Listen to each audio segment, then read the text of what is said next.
Thank you, Mr. Chairman.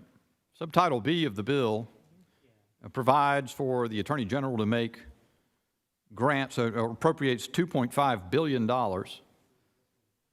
for the Attorney General to make grants, competitive grants or contracts to units of local government and other entities to support evidence-informed intervention strategies to reduce community violence. This amendment would modify that, in essence, to provide a maintenance of effort provision so that units of local government and others that may receive such grants cannot receive them if they are defunding their police.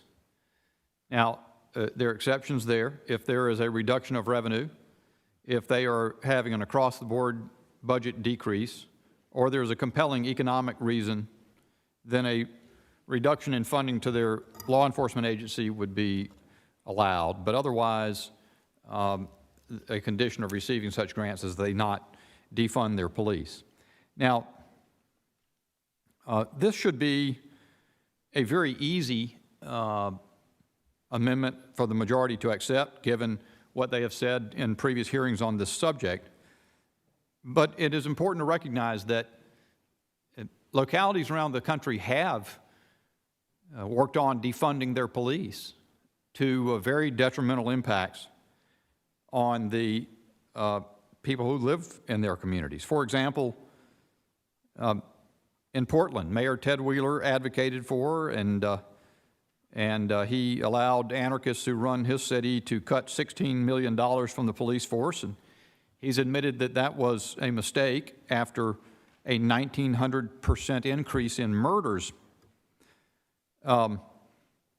Likewise, $1 billion, New York City cut $1 billion out of its police budget, and upon doing so, there was an 82% increase, 82% increase in shootings, a 45% increase in murders since 2019. And again, there have been sort of a mixed message. Members of this committee, I can recall in earlier debates, have insisted that Democrats do not support defunding police. It's just that the message remains so mixed. After all, Vice President Kamala Harris supported the raising of money to bail out George Howard, one of the rioters in Minneapolis. One of those riots were fueled by defund the police rhetoric. Now, Mr. Howard, of course, has been recently charged with 2 counts of second-degree murder after the bail fund helped him be released unto the public.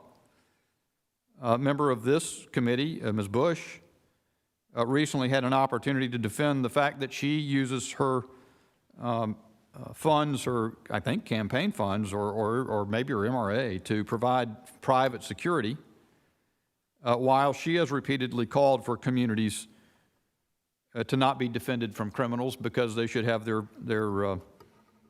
police defunded. For example, she said, quote, "So if I end up spending $200,000, she's referring to her own private security,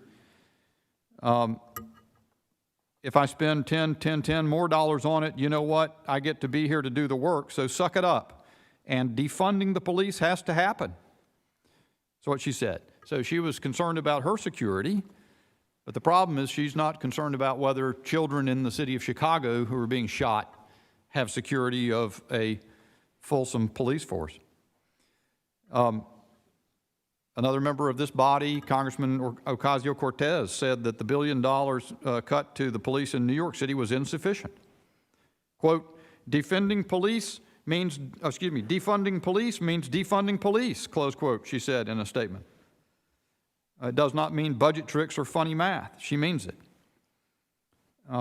Representative Omar on the police, quote, "I will never co-sign on funding a police department that continues to brutalize us, and I will never stop saying not only do we need to disinvest police, but we need to completely dismantle the Minneapolis Police Department, because here's the thing, there's a cancer."